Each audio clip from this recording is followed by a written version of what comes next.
कुंडली में मकान, घर, फ्लैट, बंगला या कोठी के भाग 2 में चंद्रमा अगर चतुर्थ भाव में हो तो माता से संपत्ति के योग, अगर सप्तमेश के साथ संबंध हो तो पत्नी या स्त्री से भी घर के या जमीन जायदाद के योग बनाते हैं। ससुराल से भी संभव हो सकता है क्योंकि चंद्रमा स्त्री कारक ग्रह है और स्त्री कारक ग्रह हमेशा स्त्री से भी धन दिलाता है।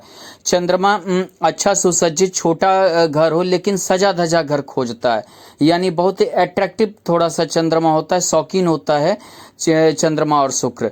दूसरी बात है, चंद्रमा बलवान हो तो समुद्र किनारे घर के योग बनते हैं, यानी जल कारक ग्रह है। जल कारक ग्रह नदी किनारे भी हो सकता है, समुद्र किनारे भी हो सकता है या घर के पास तालाब भी हो सकता है। दूसरी बात है कि नदी किनारे या कोई तालाब घर के पास हो, ऐसा भी परिस्थिति हो जाती है। और दूसरी बात क्या है कि जो है ये मैंने हो सकता है कि जैसे पानी के किनारे अगर चंद्रमा खराब हो तो गंदे नाले के किनारे भी घर हो सकता है आपका।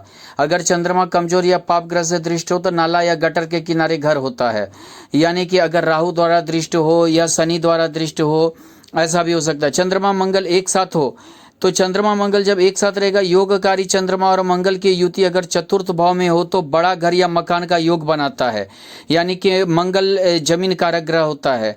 चंद्रमा और शुक्र यदि एक साथ हो तो योगकारी चंद्रमा और शुक्र का संबंध चतुर्थ भाव में स्थित हो तो कोठी या बंगला का योग बनाता है।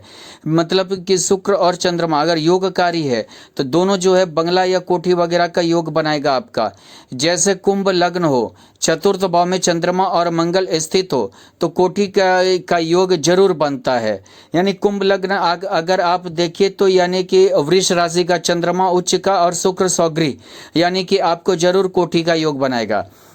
चंद्रमा शुक्र या यहाँ बंगले के साथ साथ महंगा वाहन का योग भी बना देता है।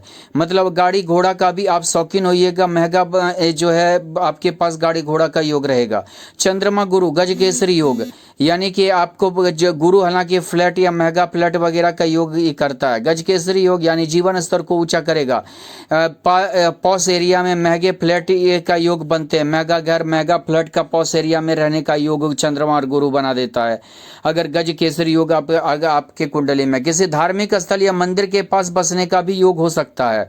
गुरु के कारण किसी धार्मिक स्थल जैसे कि आप मान लीजिए हरिद्वार हो गया, इस टाइप का कोई धार्मिक स्थल जो हो या छोटा हो बड़ा हो जैसा भी हो, या मंदिर के पास पे चतुर्थ भाव में मंगल यानी पहाड़ी एरिया पथरीला एरिया में बसने का योग बनाता है। जैसे आप दिल्ली में भी रह रहे हैं तो वो मंगल के कारण रहते हैं।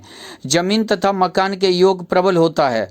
पहाड़ तथा पथरीला जगह बसने का योग बनता है। दिल्ली भी पहले पहाड़ था, ये अरावली पहाड़ कहलाता था। जमीन तथा मकान का योग प्रबल होता है। अगर मंगल बलहीन हो तो संपत्ति का भोग नहीं हो पाता, केस मुकदमा या उलझन में डाल देता है। यानी हो सकता है कि हिस्सा ना हो, घर में हुआ हो, बंटवारे के कारण ऐसा हो। मंगल और गुरु एक अच्छे माहौल में घर होना, घर से दूर बसने का योग भी बनाता है।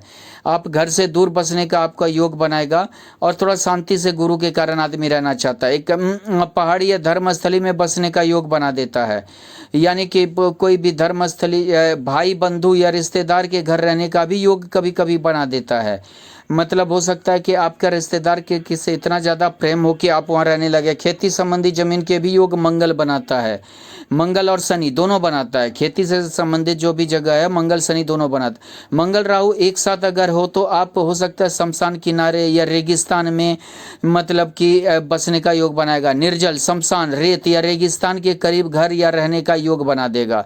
बहुत बार घर के करीब शमशान रहता है, निर्जल स्थान में रहता है, रेगिस्तान वगैरह में बसने